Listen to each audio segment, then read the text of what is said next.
Supreme की फटकार, यानी ओआरओपी पर जिस तरह से सुप्रीम कोर्ट ने वन रैंक वन पेंशन योजना के बकाये भुगतान को लेकर रक्षा मंत्रालय के पत्र जारी करने पर नाराजगी जताई है। कोर्ट ने दो टूक में ये कह दिया है कि रक्षा मंत्रालय तुरंत इस पत्र को वापस ले। सुप्रीम कोर्ट ने सोमवार को यह भी कहा कि रक्षा मंत्रालय वन रैंक वन पेंशन के बकाये का 4 किश्तों में भुगतान करने का पत्र जारी कर कानून अपने हाथ में नहीं ले सकता। CJI D.Y.. चंद्रचूड़ और जस्टिस पी.एस. नरसिम्हा और जे.बी. पारदीवाला की पीठ ने मंत्रालय से 20 जनवरी के केंद्र के संवाद को तुरंत वापस लेने को कहा। केंद्र ने सुप्रीम कोर्ट से कहा कि उसने पूर्व सैनिकों को ओआरओपी बकाये की एक किश्त का भुगतान कर दिया है, लेकिन बकाया भुगतान का पूरा करने के लिए कुछ और समय चाहिए। पीठ ने भी कहा कि रक्षा मंत्रालय का 20 जनवरी का संचार पूरी तरह से उसके फैसले के विपरीत है। वो एक तरफा नहीं कह सकता कि वो 4 किश्तों में ओआरओपी बकाये का भुगतान करेगा। कोर्ट ने अटॉर्नी जनरल से भुगतान को लेकर एक रोड मैप मांगा, जिसमें भुगतान की मात्रा, अपनाए जाने वाले तौर तरीके, बकाये के भुगतान के लिए प्राथमिकता का विवरण भी है। पीठ ने भी कहा कि हम ये चाहते हैं कि किसी भी तरह का वर्गीकरण होना चाहिए और बुजुर्गों को पहले बकाया का भुगतान किया जाना चाहिए, क्योंकि सुनवाई शुरू होने के बाद से 4 लाख से अधिक पेंशन भोगियों की मौत भी हो चुकी है। तो सुप्रीम कोर्ट ने वन रैंक वन पेंशन पर केंद्र सरकार को बड़ा झटका दिया है।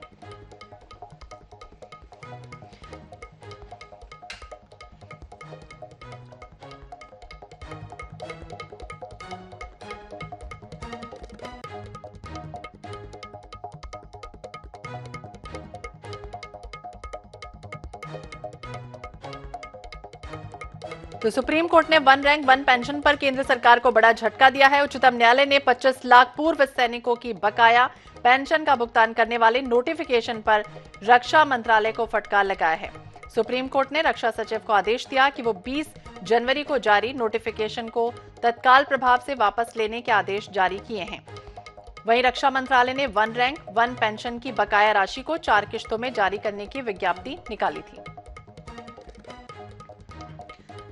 तो AP Singh ji, supreme court के अधिवक्ता हमारे साथ जुड़ गए हैं। स्वागत है सर आपका बहुत बहुत। जिस तरह से हम बात करें, रक्षा मंत्रालय ने हालांकि जिस तरह से दलील अपनी दी, केंद्र को सुप्रीम कोर्ट की फटकार लगाई गई और ये भी बात सामने आई कि जिस तरह से 25 लाख पूर्व सैनिक हैं, ये पूरा मामला जुड़ा हुआ था और 4 लाख तो ऐसे लोग थे जिनकी मौत हो गई है सुनवाई के दौरान। तो अब क्या आगे का रास्ता निकालने की कोशिश करेगी, क्योंकि सरकार दलील अपनी ये दे रही कि हम जो है वो एक साथ नहीं दे सकते हैं राशि, अलग अलग किश्तों में अगर हम उसे दे दिया जाए तो ज्यादा अच्छा रहेगा।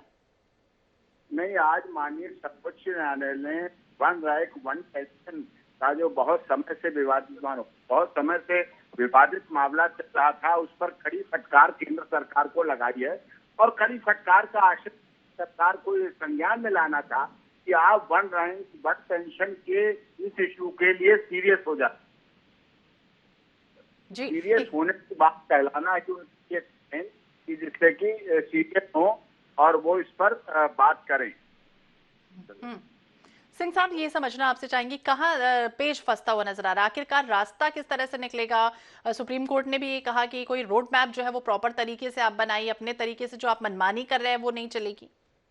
नहीं, आज माननीय सर्वोच्च न्यायालय ने वन रैंक वन पेंशन के जो कैंडिडेट हैं, एप्लीकेंट हैं, जिन्हें आशा है, जिस आशा के साथ लगातार जी रहे, लगभग इसमें से एक और बात निकल के आई कि वन रैंक वन पेंशन वाले 4 लाख के करीब व्यक्तियों की मौत हो चुकी है।